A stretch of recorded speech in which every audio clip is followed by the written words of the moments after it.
Assalamualaikum warahmatullahi wabarakatuh. Selamat siang Bapak Ibu penilai, salam sejahtera untuk kita semua. Perkenalkan, saya Ria Febrina. Saya merupakan salah satu dosen di Universitas Islam Indragiri, Fakultas Ekonomi dan Bisnis, Program Studi Akuntansi. Video ini dibuat untuk melengkapi persyaratan dalam pengajuan sertifikasi dosen tahun 2025, yaitu pernyataan diri dosen dalam unjuk kerja Tridharma Perguruan Tinggi PDD UKPT di bidang pengajaran. Pada kesempatan ini, perkenankan saya untuk menjelaskan salah satu mata kuliah yang saya ampu, yaitu pengantar akuntansi di program studi manajemen. Mata kuliah pengantar akuntansi merupakan salah satu mata kuliah wajib bagi mahasiswa semester 2 yang memiliki bobot 3 SKS, terdiri dari 1 SKS teori dan 2 SKS praktikum. Mata kuliah ini diampu oleh beberapa dosen. Yang pertama, saya sendiri, Ria Febrina. Yang kedua, Yusriwarti SS MSc. Mata kuliah ini disampaikan dengan metode DIA, Delivery, Interaction, and Assessment, dalam proses pembelajaran di kelas. Adapun deskripsi mata kuliah ini adalah mata kuliah pengantar akuntansi berisi tentang konsep dasar akuntansi, prinsip-prinsip dasar akuntansi, siklus akuntansi, dan proses akuntansi sejak pencatatan awal sampai penyusunan laporan keuangan berdasarkan standar akuntansi keuangan yang berlaku umum, serta analisa terhadap laporan keuangan. Tujuan mempelajari mata kuliah pengantar akuntansi adalah untuk melatih keterampilan mahasiswa dalam hal ketelitian, analisis, dan pemecahan masalah. Dengan mempelajari mata kuliah akuntansi, mahasiswa memperoleh pemahaman tentang aspek keuangan bisnis, menganalisa dan mengolah informasi keuangan, membuat perencanaan keuangan yang efektif, menginterpretasikan laporan keuangan, dan mampu membuat keputusan bisnis bagi manajemen perusahaan. Topik yang menjadi pembahasan dalam mata kuliah ini selama 1 semester adalah: yang pertama, pengantar akuntansi; yang kedua, proses pencatatan; yang ketiga, penyesuaian akun; yang keempat, penyelesaian siklus akuntansi; dan yang kelima, akuntansi untuk perusahaan dagang. Capaian pembelajaran program studi yang dibebankan pada mata kuliah ini meliputi 4 aspek. Yang pertama, dari aspek sikap, mahasiswa diharapkan memiliki sikap yang menjunjung tinggi nilai-nilai agama, moral, dan etika. Yang kedua, aspek keterampilan umum, yaitu mahasiswa mampu menunjukkan sikap inovatif dan kreatif dalam mendayagunakan keahlian, serta terbuka terhadap pengalaman dan pengetahuan baru. Yang ketiga, dari aspek keterampilan khusus, mahasiswa mampu menyusun laporan keuangan sesuai dengan standar yang berlaku umum, serta mampu melakukan pengukuran dan penilaian terhadap laporan keuangan, dan mampu melakukan analisis terhadap laporan keuangan. Selanjutnya, capaian pembelajaran mata kuliah terdiri dari 4 bagian. Yang pertama, jujur dan dapat dipercaya serta mengerjakan tugas sebaik-baiknya. Yang kedua, mampu menguasai konsep teoritis tentang akuntansi keuangan secara umum dan secara khusus. Yang ketiga, mampu menyusun laporan keuangan perusahaan jasa. Yang keempat, mampu menyusun laporan keuangan perusahaan dagang. Kemampuan akhir yang diharapkan pada setiap tahapan pembelajaran pada mata kuliah ini dijabarkan dalam 14 sub CPNK sebagai berikut. Untuk sumber referensi yang saya gunakan pada mata kuliah ini adalah: selain sumber referensi di atas, saya juga memberikan materi yang terkait dengan pengantar akuntansi yang sudah saya susun dalam bentuk PowerPoint dan bisa diakses oleh mahasiswa melalui web LMS resmi Universitas Islam Indragiri di atas. Untuk penilaian, saya menggunakan beberapa indikator. Yang pertama, etika. Etika berbobot 10%. Yang kedua, kehadiran. Kehadiran berbobot 15%. Yang ketiga, tugas mandiri ataupun tugas kelompok memiliki bobot 20%. Yang keempat, UTS memiliki bobot 25%, dan yang kelima, UAS memiliki bobot 30%. Metode pembelajaran yang saya gunakan adalah collaborative learning, dan contextual learning dengan model pembelajaran, ceramah, tutorial, diskusi, dan latihan. Berikut saya sertakan video micro teaching saat pembelajaran di kelas pengantar akuntansi. Bismillahirrahmanirrahim. Assalamualaikum warahmatullahi wabarakatuh. Waalaikumsalam warahmatullahi wabarakatuh. Selamat pagi menjelang siang. Apa kabarnya? Alhamdulillah. Sudah pada sarapan? Sudah, alhamdulillah ya. Nah, pada hari ini kita sudah masuk ke sesi 14 di mata kuliah pengantar akuntansi ya. Jadi, sebelum kita memulai perkuliahan hari ini, marilah kita berdoa bersama kepada Allah Subhanahu wa taala agar apa yang kita pelajari pada hari ini mendapatkan keberkahan bagi kita di dunia dan akhirat. Oke, berdoa mulai.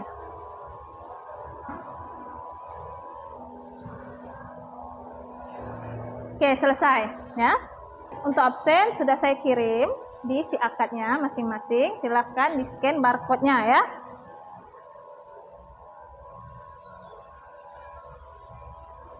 Sambil menunggu mengisi absen, saya ingin menanyakan kepada adik-adik semua, apakah adik-adik semua masih ingat apa topik kita minggu lalu? Masih? Oke, kamu apa topiknya? Minggu lalu kita membahas tentang membuat ayat jurnal penyesuaian dan menyusun neraca saldo setelah penyesuaian. Iya, benar ya. Minggu lalu kita membuat ayat jurnal penyesuaian dan menyusun neraca saldo setelah penyesuaian. Apa kegunaan dari ayat jurnal penyesuaian? Ya, silakan, Asmil. Di dalam akuntansi ada beberapa jenis periode pelaporan. Nah, yang digunakan oleh perusahaan. Periode itu bisa bulanan, triwulan, semesteran, dan tahunan. Nah, selama satu periode akuntansi itu ada beberapa peristiwa ataupun biaya yang belum tercatat oleh perusahaan. Sehingga pada akhirnya periode peristiwa dan biaya tersebut harus dicatat agar saldo akun yang dilaporkan merupakan saldo yang sebenarnya. Oke, jadi kesimpulannya adalah untuk mengupdate saldo dari akun-akun yang memang tidak tercatat atau belum sempat tercatat ya. Oke, benar. Akun apa saja yang membutuhkan jurnal penyesuaian? Oke, silakan, Surya. Akun yang membutuhkan jurnal penyesuaian itu ada dua. Ya. Yang pertama ada akun digital, yaitu beban dibayar di muka dan pendapatan dibayar di muka. Terus ada akun aktual, yaitu bebannya masih harus dibayar dan pendapatan yang masih harus diterima. Oke, ada dua ya, akun deferral dan akun akrual. Contoh akun akrual yang beban dibayar di muka apa? Ada perlengkapan, ada asuransi, ada sewa, dan iuran. Oke, kalau contoh akun yang akrual, salah satunya? Contohnya pendapatan masih diterima di muka, misalnya kayak memberi jasa atau menjual, tapi belum menerima pembayaran dari pelanggan. Oke, kalau bayar SPP, masuk yang mana? Bayar SPP. Bayar SPP uang kuliah atau bayar uang kuliah, masuk yang mana? Yang?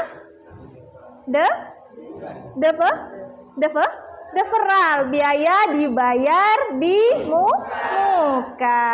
Oke, tapi bagi universitas itu namanya pendapatan diterima di muka. Oke, benar sekali ya.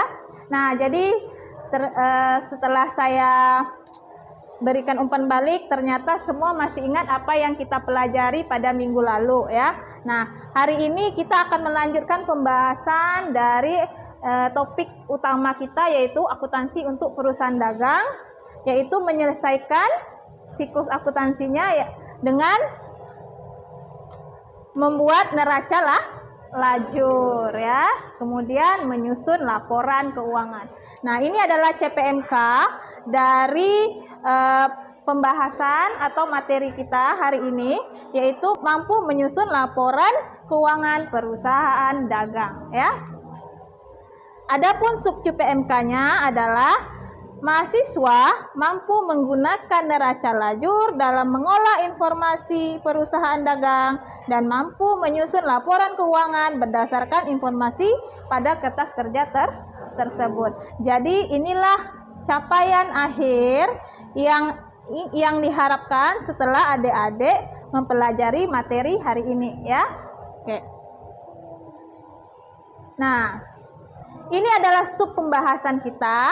Kita akan menyusun kertas kerja atau neraca lajur 10 kolom. Masih ingat bentuknya? Masih ya, karena kita sudah menyusun di laporan keuangan jasa kemarin ya. Nah, kemudian langkah-langkahnya bagaimana, dan yang terakhir menyusun laporan keuangannya. Nah, neraca lajur itu apa? Kita flashback sedikit ya. Neraca lajur itu adalah formulir dengan banyak kolom yang digunakan dalam proses penyesuaian dan dalam penyusunan laporan keuangan ya. Nah, kemudian neraca lajur ini juga merupakan alat kerja atau media yang digunakan untuk memudahkan kita ya dalam membuat penyesuaian dan memudahkan kita dalam menyusun laporan keuangan. Sifatnya apa? Opsional ya. Boleh buat, boleh tidak. Karenanya dia bukan bagian dari catatan akuntansi yang permanen ya. Oke ya. Oke. Nah, ini adalah komponen dari neraca lajur. Ada nama akun, ada neraca saldo sebelum penyesuaian atau trial balance, ada penyesuaian, ada neraca saldo setelah penyesuaian, ada laporan rugi laba, ada laporan posisi keuangan atau neraca. Nah, ini adalah formnya untuk mengingatkan kembali ya. Bahwasanya seperti inilah formnya ya. Ada nama perusahaan, ada nama formulirnya apa, ada periodenya ya. Oke. Nah, ini langkah-langkah yang bisa kita lakukan untuk menginput informasi keuangan ke dalam neraca lajur. Pertama, kita susun dulu neraca saldo pada neraca lajurnya ya. Selanjutnya, masukkan data penyesuaian pada kolom penyesuaian. Yang ketiga, masukkan saldo penyesuaian pada kolom neraca saldo setelah penyesuaian. Yang keempat, tempatkan saldo akun pada kolom laporan keuangan. Yang kelima, hitung laba atau rugi neto dan lengkapi neraca lajurnya ya. Setelah itu baru kita menyusun laporan keuangan. Nah, laporan keuangan utama itu 3 ya. Laporan rugi laba, saldo laba, laporan posisi keuangan. Nah, inilah siklus akuntansinya ya. Nah, jadi kita sudah sampai pada tahapan di menyusun laporan keuangan. Nah, ini adalah contoh ya. Contoh dari neraca saldo toko mistor atau toko mis ya, atau mistor untuk bulan yang berakhir pada 31 Juli 2014. Ini ada akunnya, ada saldo di debit, ada saldo di kredit. Ini adalah jumlahnya. Informasi tambahannya, ada perlengkapan yang masih tersisa sebesar $2.100. Penyusutannya per bulan 11.500. Bunga wesel yang masih harus dibayar 4.000. Lanjut, persediaan yang benar-benar ada adalah 44.520. Berarti ini persediaan yang setelah dihitung secara fisiknya ya. Nah, diminta siapkan neraca lajur untuk mistor. Bagaimana caranya? Langkahnya, kita siapkan dulu formulirnya, kemudian pindahkan saldo akun pada kolom neraca saldo di neraca lajur. Nah, inilah bentuknya ya. Jadi, kolom yang di neraca saldo tadi kita pindahkan di kolom neraca lajur bagian neraca saldo ya. Jangan lupa dijumlahkan. selanjutnya pindahkan data penyesuaian pada kolom penyesuaian. Nah, ini data penyesuaiannya. Bagaimana cara memindahkannya? Nah, kemarin kan sudah belajar ayat jurnal penyesuaian. Supaya memudahkan kita boleh buat ayat jurnalnya dulu ya. Nah, untuk yang pertama, perlengkapan yang masih ada berjumlah 2100. Apa maknanya di sini? Silakan Aldo. Berarti untuk yang jurnal pertama itu kita baru menyusun perlengkapan yang sisanya. Yang? Jadi yang pertama itu ada beban perlengkapan, Bu. Beban perlengkapan. Beban perlengkapan tuh nilainya yang sisa atau yang terpakai? Yang terpakai. Yang terpakai. Berapa terpakai? 2100 dari neraca saldo. Nah, oke. Iya, neraca saldonya berapa di sini? 6.200. Yang sisa? 2100. Maka berapa yang terpakainya? 4.100. Apa jurnalnya? Beban perlengkapan di debit atau di kredit? Debit sebesar 4.100. Kreditnya apa? Perlengkapan. Ya, 4.100. Selesai nomor 1 ya. Nomor 2. Penyusutan sebesar 11.500. Apa ayat jurnal penyesuaiannya? Ya.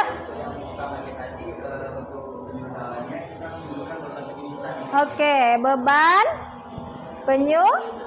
penyusutan. Debit kredit sebesar 11.500. Kreditnya akumulasi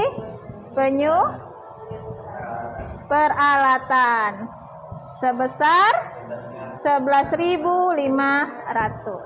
Oke, benar. Yang ketiga, bunga wesel yang masih harus dibayar. Untuk yang pertama itu di debit ada yang namanya beban bunga. Beban bunga sebesar 4.000. Kreditnya utang. Nah, ini masuk akun mana nih? Deferral, akrual. Ayo. Hah? Akrual masuk beban yang masih harus dibayar. Benar ya? Lanjut. Beban pokok penjualan. Beban pokok penjualan berapa? 400. Dari mana nilainya? Pengurangan dari, iya, ini kan yang tercatat di buku ya. Sementara yang benar-benar tersisa adalah 44.000. Maka selisihnya adalah 450. Kreditnya persediaan ya. Oke, lanjut ya. Sudah, kalau udah kita pindahkan ke kolom neraca lajur di bagian kolom penyesuaian ini ya. Nah, ya. Oke. Kalau sudah dijumlahkan, jangan lupa ya, jumlah debit kreditnya harus sama. Nah, langkah selanjutnya adalah masukkan saldo penyesuaian pada kolom neraca saldo setelah penyesuaian ya. Kita hitung ya. Kita hitung berapa nilai akun atau saldo akun setelah adanya penyesuaian. Kalau sesama di debit untuk akun aset, maka saldonya tambah. Kalau dia akun liabilitas, kalau akumulasi kan di kredit ya. Nah, sama-sama di kredit, maka nilainya bertambah. Nah, jadi ya, kalau untuk piutang usaha tidak ada perubahan, persediaan ada, kemudian perlengkapan ada, peralatan tidak ada, akumulasi ada, kemudian apa lagi? Ini ya, beban pokok penjualan ya. Oke ya. Baru kita jumlahkan, harus balance ya. Lanjut yang kelima, menempatkan saldo ke kolom laporan keuangan yang tepat. Nah, kita pilih mana yang masuk laba rugi, mana yang posisi keuangan ya. Nah, yang masuk laba rugi apa saja? Pendapatan, kalau posisi keuangan adalah aset, liabilitas, ekuitas ya. Nah, oke ya. Nah, selanjutnya menjumlahkan kolom-kolom pada laporan keuangan, hitung laba rugi neto dan lengkapi neraca lajur. Nah, kita hitung dia laba atau rugi ya. Nah, kalau hasilnya positif berarti laba ya. Berapa labanya nih? 2000. Ingat ya, kalau menghitungnya posisinya, kalau di laporan laba rugi posisinya harus di debit ya. Oh, ini rugi, sorry. Rugi ya. Nggak kelihatan tulisannya. Rugi jadinya ya. Nggak boleh di kolom kredit ya. Salah nanti hasilnya. Sama dengan laporan posisi keuangan. Oke, selanjutnya kita susun laporan keuangan. Nah, kita tinggal pilih saja akunnya ya. Kalau laporan laba rugi isinya cuma 2, pendapatan sama beban ya. Kalau laporan kemudian laporan saldo laba isinya saldo laba awal dikurang dengan rugi. Kalau dia laba ditambah, kalau rugi dikurang, baru dikurang dividen ya. Nah, inilah saldo laba akhir. Nah, kemudian baru bisa kita susun laporan posisi keuangannya ya. Isinya aset, liabilitas dan ekuitas. Tambahan akunnya hanya saldo laba. Nah, inilah jumlah akhirnya ya. Oke, sampai di sini ada pertanyaan? Tidak ada? Bisa? Insya Allah bisa. Kalau bisa, saya punya soal untuk diskusi ya. Nah, ini tugasnya.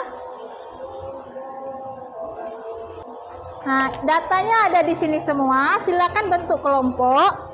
4 kelompok saja ya, menghadap ke belakang, tidak apa-apa ya. 1, 2, 3, 5, tidak apa-apa, 5. 1, di sini 2. 3. Asmil pindah ke sini. Sini, ya. Tidak salah, jangan bergeser ya, nggak apa-apa. Sapri menghadap ke belakang, Aldo menghadap ke belakang, yang berdua menghadap ke belakang. Nah, yang ini 1, 2, 3, 4, 5 ya. Silakan dianalisa bukti transaksinya.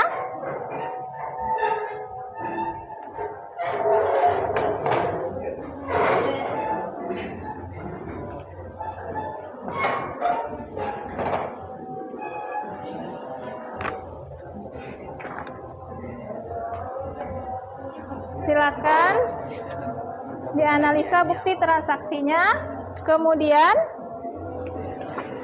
kerjakan sesuai dengan instruksi. Analisa dulu transaksinya apa, catat ke dalam jurnal, posting ke buku besar, susun neraca saldo, buat ayat jurnal penyesuaian, dan susun laporan keuangan. Silakan.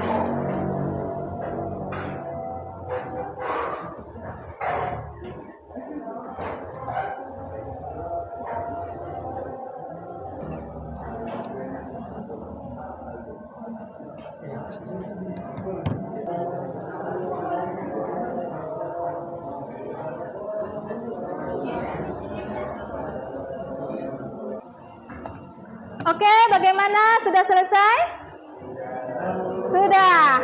Oke. Kalau sudah selesai, nanti silakan upload jawabannya di si akad adlinknya ya. Nah, nanti saya periksa dan saya nilai.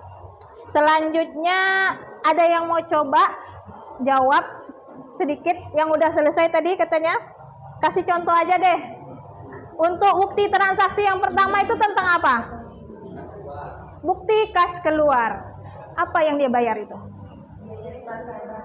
Biaya? Biaya surat kabar atau biaya iklan. Benar? Kalau biaya iklan itu apa jurnalnya? Tanggal berapa? 2 Juli 2013. Apa akunnya? Beban iklan. Berapa nilainya? Debit atau kredit? Oke. Tunai atau tidak? Tunai ya. Kan jelas di situ tulisannya bukti kas ke. Jadi kreditnya kas sebesar 300.000. Selanjutnya apa? Pembelian. Pembelian apa itu? Pembelian barang dagang. Oke. Tanggal 2 Juli. Tanggal 2 Juli juga. Oke, apa jurnalnya kelompok sini? Kalau perpetual, akunnya adalah persediaan barang dagang sebesar nilainya 63 juta. Kreditnya utang usaha. Kalau periodik apa jurnalnya? Kalau periodik, pembelian dicatat sebagai pembelian. Ayo, jangan lupa ya. Kreditnya utang usaha. Oke ya. Nah, silakan kalau sudah upload nanti jawabannya ya.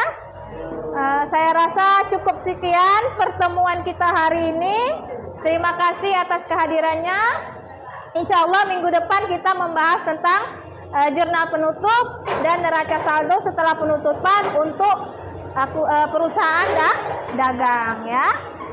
Oke, saya akhiri. Assalamualaikum warahmatullahi wabarakatuh. Waalaikumsalam warahmatullahi wabarakatuh. Alhamdulillah. Demikian pemaparan saya terkait salah satu mata kuliah yang saya ampuh. Semoga dapat menjadi pertimbangan yang baik bagi Bapak Ibu tim penilai. Terima kasih. Assalamualaikum warahmatullahi wabarakatuh.